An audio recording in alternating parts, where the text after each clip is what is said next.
Welcome. I am Mrs. Stephanie Holmes Webster, one of three Section 31A education consultants.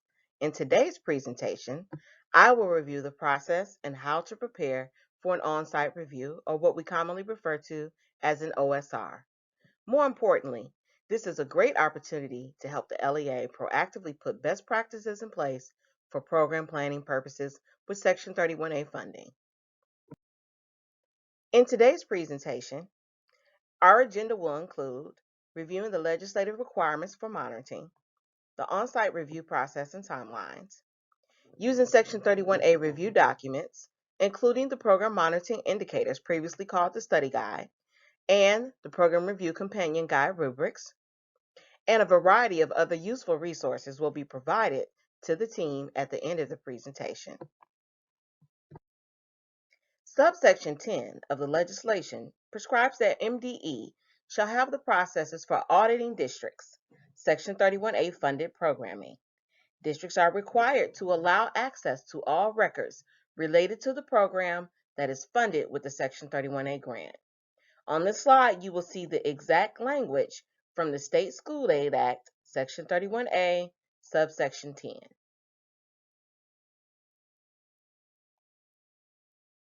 Section 31A program office consultants conduct monitoring visits and reviews to ensure that districts are meeting the intent and purposes of the Section 31A grant, both fiscally and programmatically.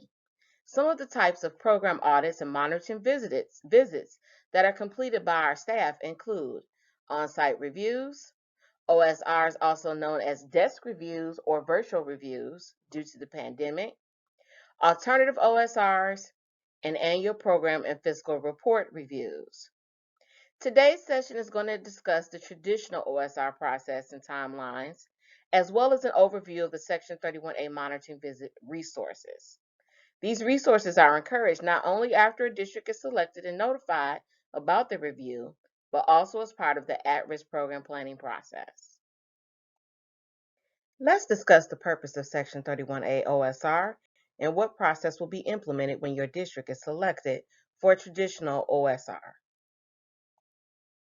There are four main purposes driving the Section 31A consultant team's reviews and monitoring visits. These include, first, to fulfill the MDE oversight requirement.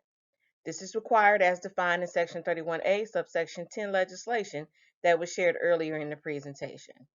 Second is to encourage program coordination and collaboration, not only across buildings within districts, but also across funding streams, grants, and programming. A third purpose is to support districts when programming challenges or barriers are identified. These barriers may need additional technical assistance, professional learning, or other improvement strategies to be implemented. Lastly, our team of consultants is looking for district programming components that are being implemented with fidelity, have utilized research-based practices, and have resulted in positive student progress. When identified, these effective programs and practices can be highlighted and supported statewide with collaboration and growth. Let's talk about this process step by step. This graphic shows us the four phases of the OSR or desk review process. Before the review, MDE will make initial district contact anywhere from 3 to 5 months before the OSR. During initial contact, the consultant will schedule your pre-OSR technical assistance meeting, which should take place with all district team members, schedule the OSR dates, assign collaborating team members from Section 31A and/or your assigned federal regional consultants. Then, the LEA will receive an announcement letter 3 months before the OSR, and in notification via GEMS, it will be open for the district team to access. The Section 31A consultant will then conduct a pre-OSR technical assistant meeting, which will cover the agenda for the visit, a review of the program monitoring indicators, how to review the program review companion guide. Next, the Section 31A consultant will create the initial OSR agenda, which will be sent 1 month prior to the visit. During the time leading up to the OSR, the consultant will review all data and evidences uploaded. This is usually a lengthy process, and it can usually take up to 1 month to review all data and evidence. The data and evidence that are reviewed will help to lead to discussion on the day or days of the OSR. On the day or days of the review or visit, the Section 31A lead consultant and designated team will conduct the OSR. OSRs can last anywhere from 1 to 2 days, depending on if it's a combined with Title I regional federal consultants or how big the district is. So it can last up to 2 days. Verbal notification of any findings are given at the conclusion of the meeting. After the OSR is completed, the district will receive a summary visit letter highlighting the visit and also a formal notification in GEMS of any findings or change requires that were identified while on site. The final phase includes the compliance plan. Within 30 days of the visit, an action plan must be created by the district. The district needs to return that compliance plan for approval within 30 days to the lead consultant for review. Once the action plan is approved, the district has 1 year from the date of the visit to complete those actions.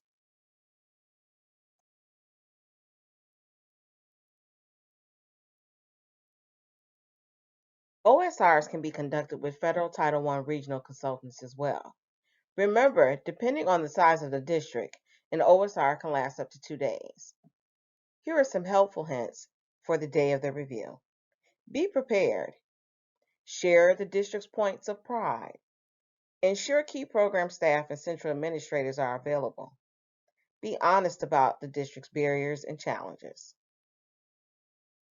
A proactive team-based approach to planning is key for effective Section 31A programming. This is the reason we would like all pertinent district team members to be present for the beginning of the OSR and to also hear the same message at the same time. It will be important for these key attendees to be present during the OSR and at the closing of the verbal report out components of the monitoring visit. The specifics will be shared by your lead consultant and be based on the context of your district. The personnel listed here may not necessarily have to be present at the beginning or closure of the OSR, depending on their role. And don't worry, we are flexible when it comes to scheduling personnel to interview during our visit. Just talk with your lead consultant about scheduling interviews. If parents or other community stakeholders are present and attend the first day, we usually try to interview them first in case they have any scheduling conflicts. And just as a special note, sometimes we may even ask to interview staff who may not be paid with Section 31A, but are integral to MTSS implementation. Here are some important tips and reminders for the post-OSR process stage. Communication between the district and your Section 31A consultant will be ongoing, including technical assistance and support. Compliance plans and the actions that are approved by the consultant will be reviewed 1 year to the day and date of their original visit. District teams should start working on compliance actions immediately following the close and report out of the OSR visit, and especially after receiving the summary email from the lead consultant. This will help the team be prepared to upload their compliance plan and actions into GEMS when that action is required. District teams should participate in the creation of action plans, as the federal and state programs person cannot do this work alone. So now that the district has had an on-site review and you were issued some findings, what are the district's next steps? If the district receives a change required for any indicator, this means that based on the evidence provided to the MDE OSR team, the district did not demonstrate being in compliance or fully implementing the component of the Section 31A programming and legislation. The district, again, will have 1 year from the OSR date to make the necessary changes and fully implement the expected programming. As part of the follow-up stage, a district compliance plan that is drafted will define the needed actions that will need to be completed within the 1 year. Let's take a look at the components of the OSR compliance plan. The compliance plan is broken down into 2 sections, the what and the how. The what is the MDE consultant feedback on the finding and the action needed. In the MDE finding, this action item is directly correlated to the level of implementation of the legislation as defined by the program monitoring indicators. The MD action required for compliance, or the ARC language, is the narrative detail about the district's specific context in relation to the needed action required or changes needed to fully implement the programming component. What is the how? The how is where the district will define and articulate the plan for each finding or change required, including the plan's key components. Let's discuss these important components. The district compliance action.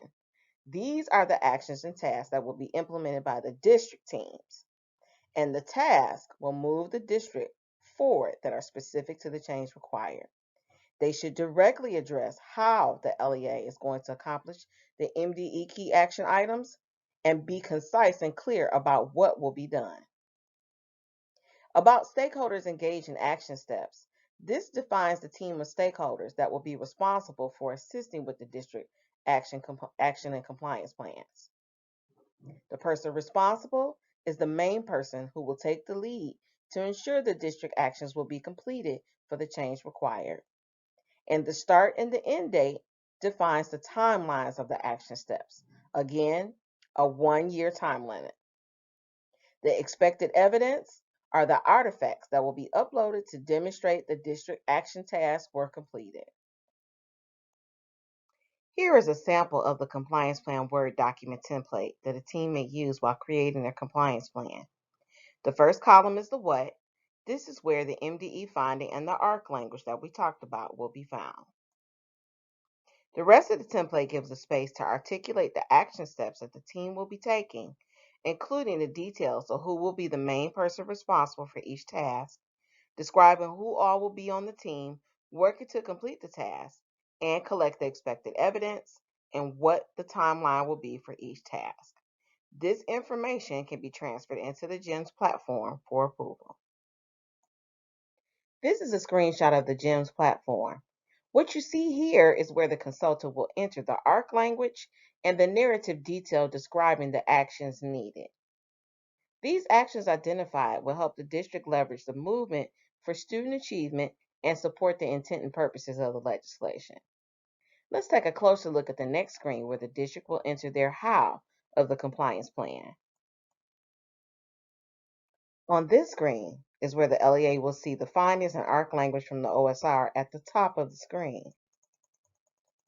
Now the district team will begin entering the actions into this part of the GEMS platform. You will note these are some of the same components we discussed on the previous slides. If the OSR team completed the Word template, the GEMS lead will have no trouble entering specific components, including the district's compliance action, stakeholders, and main person responsible, expected evidence list, and start and end dates. Once these text boxes are completed for each change required, the GEMS lead will go back to the main findings compliance plan page and change the status in the first drop-down menu by changing it to submitted and saving the status update. Once all change required district action compliance plan components are entered and all status drop-downs are changed to submitted, the Section 31A lead consultant will get a GEMS notification that the compliance plan is ready for review. Before a district can start uploading compliance plan evidence and supporting the needed program changes, the Section 31A consultant has to approve the district's compliance plan submission. During the review, the consultant may ask the district to revise the plan to ensure that the action task is directly aligned to the finding and the ARC narrative. The OSR process is not one to be experienced alone. The state and federal programs manager should not be the only one gathering and documenting the evidence to upload for the PMI compliance plan.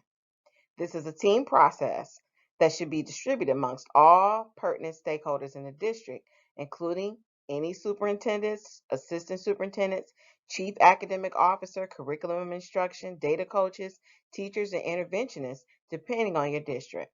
Everyone has a role to play in this process. As we transition into our review of the Program Monitoring Indicators, PMI, and the companion guides, PRCG, we encourage you to think about how these documents can be used to help intentionally plan with the district and building network leadership teams. One of the technical assistance tools available for LEAs is the Program Monitor Indicators, or PMI. The PMI provides guidance as to what is acceptable implementation and use of Section 31A funding. The PMI is used for compliance when completing on-site and desk reviews, and this will be explained momentarily. The PMI consists of 17 indicators with 4 indicator sets. The sets are listed here on the slide and include intent and purpose, allowable use of funds, annual program and fiscal report, and early literacy, MTSS. Let's look at the rating system for indicator sets 1, 2, and 3. Indicator sets 1 through 3 only have 2 ratings, an E for expected use in practice and a U for unacceptable use in practice, which creates a finding or a change required. The reason we gave these indicator sets only 2 ratings is these indicators have very little room for interpretation. Either your LEA has these indicators in place or it does not. If it is determined that an indicator receives a rating of U for unacceptable, the LEA will have to take steps to rectify the situation within the given timeline. We are entering the 8th year of implementation of MTSS. Indicator Set 4 is designed to be a reflective planning tool to help support the development of your MTSS framework. It is aligned and complies with Section 31A's intent and purpose and the MDE practice profile. You will notice this set of indicators has an additional rating key. Ratings include E, expected use in practice, D for developmental use in practice, and U for unacceptable use in practice. The rating of D allows the consultants to take a broader look at how the school is doing in relation to compliance with a particular indicator in MTSS. This approach gives the district an opportunity to regroup, confer with your team, and look at the acceptable use in practice as a benchmark of where your LEA wants to be. This takes into account a growth model of implementation for MTSS.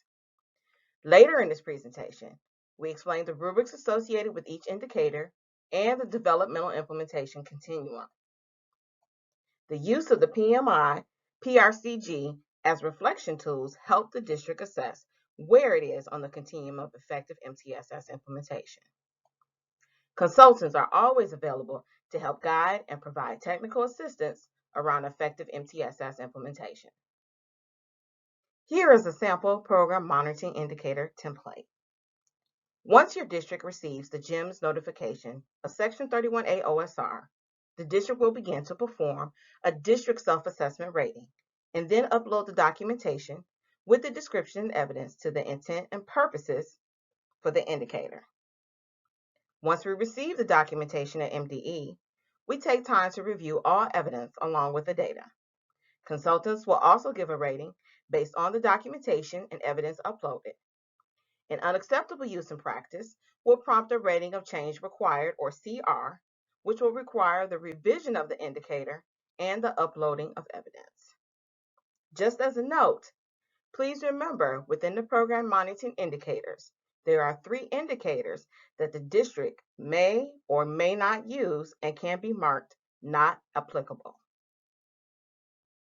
Now that you've seen the template, let's look at an actual indicator. This slide shows indicator 1. In the first column, you will see the indicator language. The second column includes a description of what successful implementation includes. Column 3 is where the LEA will record their self-assessment. The fourth column includes a list of evidences that may be collected to support the rating. Some evidences are in bold, which means they are required. The final column is where our Section 31A team will record our ratings for the indicator, along with any notes, comments, and findings. This slide shows what the PMIs will look like in GEMS. The information is the same. The organization is a little different. When working in GEMS, there are a couple of actions that need to be completed by the LEA, including choosing the self-reflection rating and uploading the evidences for each indicator being measured. As reviewed before, there are 4 indicator sets within the Section 31A PMI. Set 1 focuses on the intent and purposes of Section 31A. This set includes 3 indicators, which are 1, continuous improvement in academic achievement, 2, attendance practices, and 3, at-risk students' accurate identification. Let's see how these indicators are aligned to the law. Here are the academic achievement checkpoints defined in our law. These include demonstrating proficiency in ELA by the end of 3rd grade, proficiency in math by the end of 8th grade, and career and college readiness by 11th grade. Increasing regular attendance and reducing chronic absenteeism is another intent and purpose of the use of Section 31A funding. Now let's look at the criteria for determining which of your students are considered at-risk eligible. The 10 criteria have remained the same.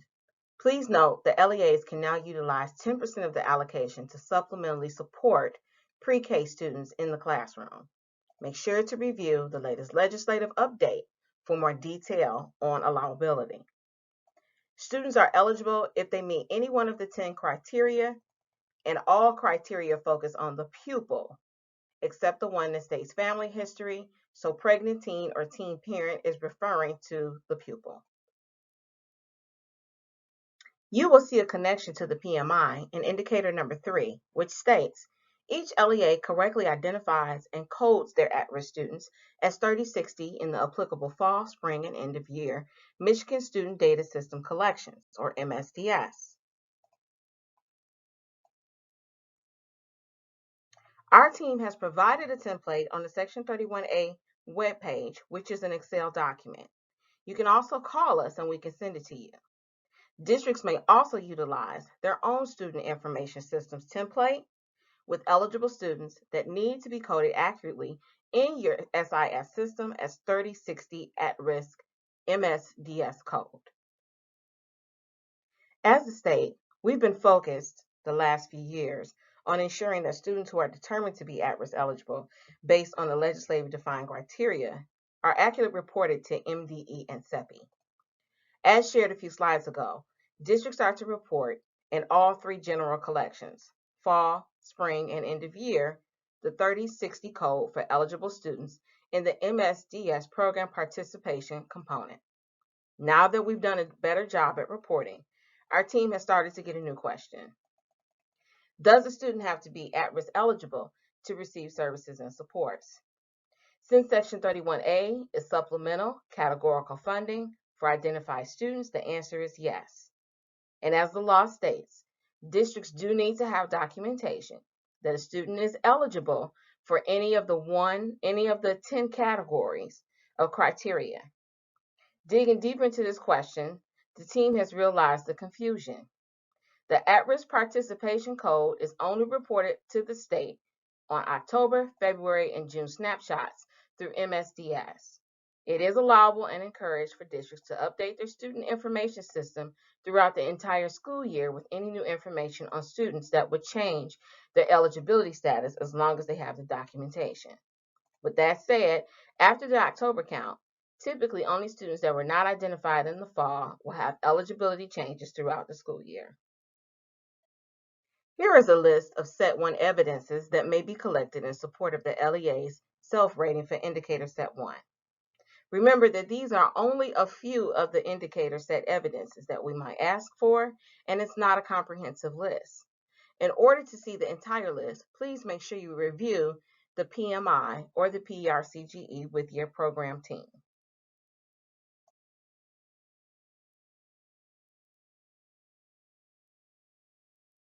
The next 2 slides will lead us through the assurances and allowable uses as defined in the legislation for the indicators in Set 2. The legislation includes 4 key assurances that districts must implement while utilizing Section 31A funding. Complying with the Read by Grade 3 law, using the resources to address early literacy and numeracy, implementing MTSS, and that is K-12, and if you're operating a school breakfast program, you must use the funds from a penny to $10 per pupil to supplement school breakfast funds. Subsection 5 describes the allowable use of funds as using funds for instructional programs, direct non-instructional services such as medical, mental health, counseling services for at-risk eligible pupils, establishing a school health clinic, such as personnel like a school nurse, school security for qualifying LEAs, and can be conducted before, during, after school, and also extended school year periods. Please note that with the use of school security, LEAs must have at least 50% of your pupils in membership who are determined to be ED or economically disadvantaged, and personnel must also participate in your MTSS model. This describes indicator set 2 evidence examples, so remember that this is not a comprehensive list. You want to take a moment to review the evidences that must be uploaded to the indicator to substantiate that the district is implementing the indicator with expected use in practice. Some of these things may include your expenditure reports for Section 31A program services and demonstrating that you paid for your breakfast school program supplement, all job descriptions related to paying for personnel with Section 31A, school security program descriptions and any procedures, professional learning plans, your calendars, agendas, and any minutes aligned to team-based decision-making and use of data tools. Coaching schedules, plans, and debriefing notes are just some of the evidences that are required to be uploaded. This is sample evidence that should be provided under indicator set number 2. If the district is utilizing funding to support an instructional and/or behavioral coach, we would expect to see a coach's schedule, which details whom the coach was assisting, training, any professional learning that was provided. This essentially explains how the coach's time is being spent to build the capacity of teachers within the LEA. If the district is paying for positions from Section 31A funding, we would expect to see a complete job description with roles, responsibilities, and district-specific context. Here's a sample for you to review. Indicator set 3 is all about the district completing the APFR on time with accuracy and is required by law.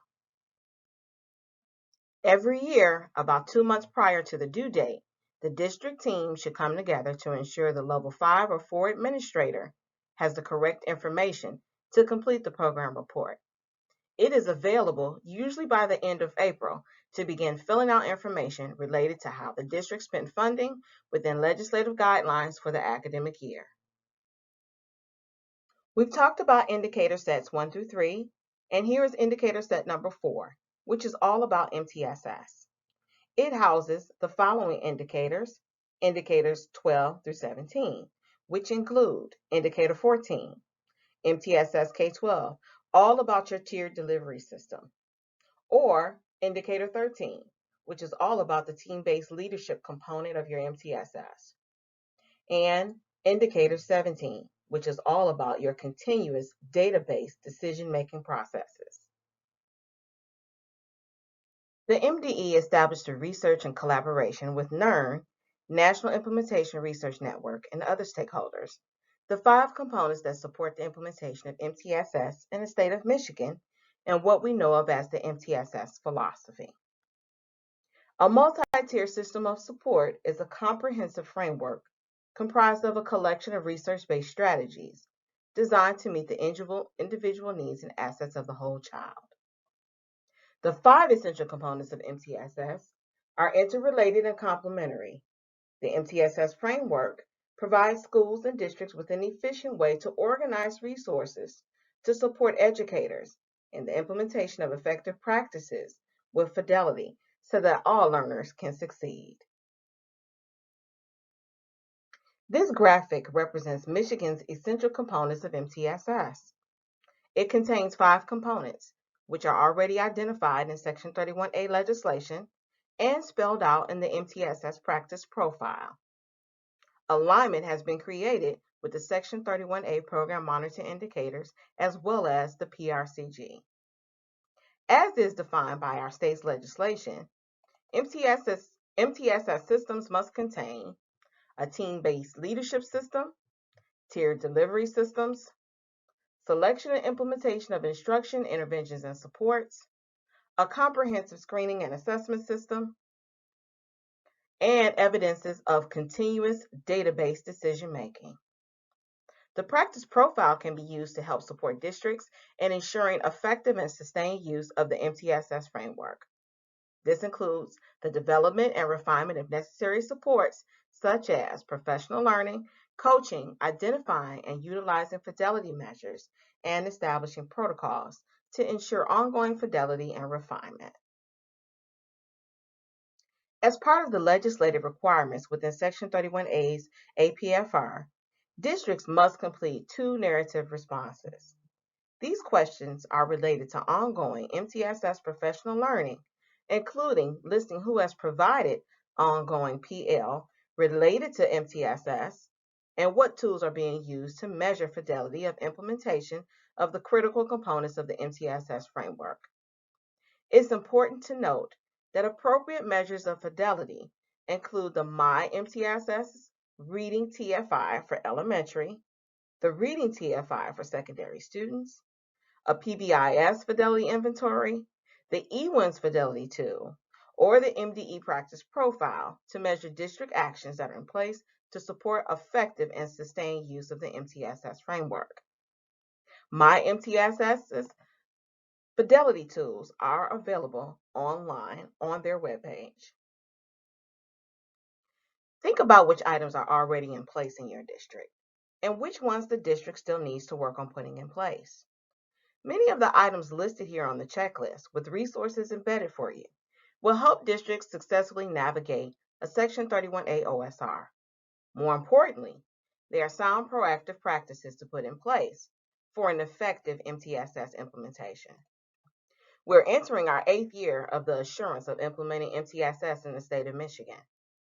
One of the first things that we may look for is the setting of vision for MTSS. Having a public written plan that documents how the district will provide support and implement each tier and shares the district's core beliefs, goals, and definitions around MTSS is what we refer to as the MTSS handbook. The key is to communicate and ensure all staff is using shared language and their beliefs around MTSS. For example, this may mean doing away with deficit language and systems and instead sharing and observing student strengths rather than identifying where they struggle first in student support team meetings. Next, it's about getting the right people on the bus. Just sharing the same language is not enough. You have to get the right people on the bus first. The people that you know are compulsively driven to make whatever they touch the best it can be, is how leadership coach Jim Collins describes it. MTSS implementation is a team sport. Having strong data culture and cut scores. The district has to cultivate and operationalize participation, create buy-in, and ownership for outcomes, and lastly, the ability to act on the results quickly. Data is the basis of all the decisions we make about the district's MTSS processes and procedures. It is also transparent to everyone in the building. Everyone in the building and district should know the cut scores for their grade levels and/or benchmarks for meeting expectations in the grade levels. And growth is not enough. For example, how many students are meeting benchmark cut scores quarterly or every trimester? How many times is goal setting taking place with students every trimester or quarterly? These are part of the developing a strong data culture. Meeting schedules and cycles. You're building MTSS meeting times into existing PLC schedules. MTSS cycles should match the district's testing cycles and/or marking periods. And through the implementation of the continuous improvement process, this would mean revisiting your MTSS processes, celebrating your successes, and also examining and identifying areas of improvement, areas of concern and growth. Lastly, fidelity measures. Has the district found an effective tool to ensure the fidelity of the MTSS implementation? This is part of the evaluation system, checking in on how the adults are doing with implementing the system.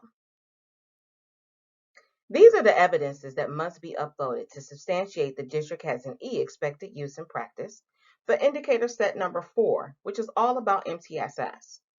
Remember that this is not a comprehensive list, and we encourage you and your team to go back to the PMI and PRCG to take some reflection moments to see what evidences you already have available.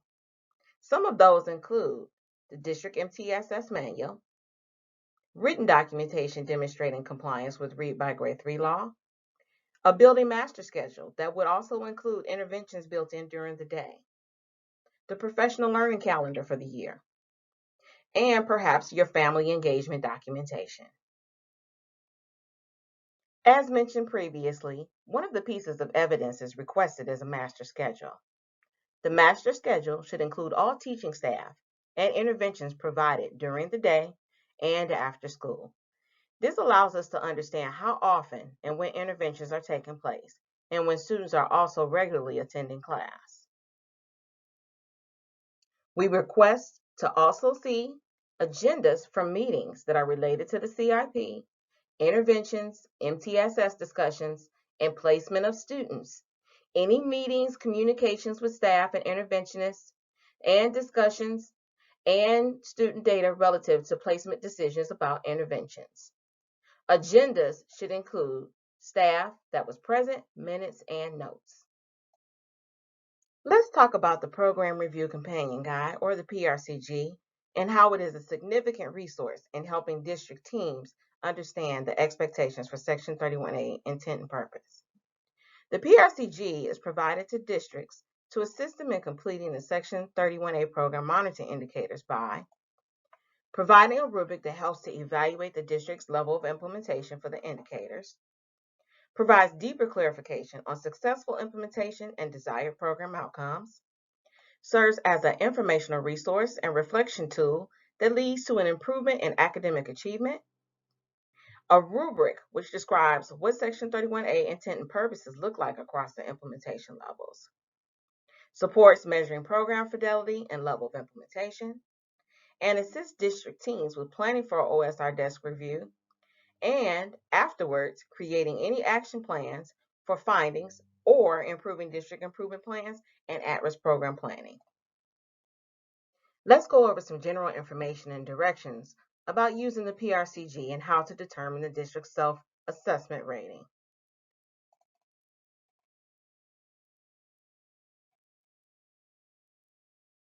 First, you want to read all the rows and columns to get a sense of the scope of the indicator. Second, use existing data and evidence. You want to work your way through the rubric, highlighting the cells that describe the current implementation level of your LEA. 3, when you've completed an indicator rubric, mark the appropriate level of implementation and determine evidence supporting this rating. 4, transfer the self-assessment rating to your OSR study guide and upload the evidence supporting this rating. MDE consultants will provide comments, summary, and findings following the OSR desk review. So, to review, the PMI and companion rubrics are reflection tools intended to help districts prepare for an OSR, post-OSR, and to prepare for at-risk program planning through the continuous improvement process. Again, it's great to review each indicator set with your district leadership team prior to being called for an OSR. Identify your current level of implementation. Compare your gap between your desired level and your current level. With your district leadership team or your BLTs, complete a self-rating for each of the indicators and submit it to GEMS if you're identified for OSR. You want to identify the desired level of implementation using companion guide rubrics. Using descriptors in the rubrics, you can develop your action steps. You can develop action steps either for an OSR afterwards, or if you've reflected with your district leadership team or your BLT, you can still use the PRCG to develop action steps. Determine how the LEA will achieve the outcomes if the district was issued a change required to meet expected use in practice. If you've just used it as a tool for self-reflection, determine what level of outcomes you would still like to get to. So with your team-based leadership, you will need to take an honest look at where your district is operating within these indicators and use these tools to support your team to continue program improvement. And after your district, if chosen, has completed the OSR process, If there was a finding identified, the district team can still find the PRCG useful in the creation of an action plan for the district. If the LEA does not receive a finding, possibly a D in the area of MTSS, it's still a great reflection tool to help push the LEA forward in their implementation. Remember, team-based leadership does not stop after the OSR process. If the LEA receives a finding, the team should still be instrumental in the creation of the compliance action plan. To ensure that all actions are successfully implemented, this will take more than just the federal and state program directors entering actions and evidence into GEMS. As we close out the presentation, we wanted to provide you with some helpful resources. Here is a list of resources referenced throughout this presentation. We hope you find these to be valuable contributors to your ongoing work, supporting students in reaching their greatest achievements. If you're not already aware, we have moved to a regionalization of service model, which means that the LEA has been assigned a Section 31A single point of contact who will serve as your first line of information and support.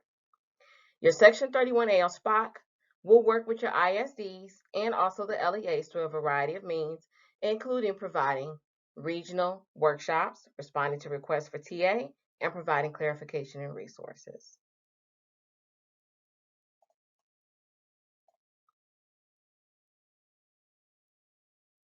We want to thank you for listening to the presentation, and if you should have any questions or need any guidance or technical assistance, please reach out to your designated point of contact.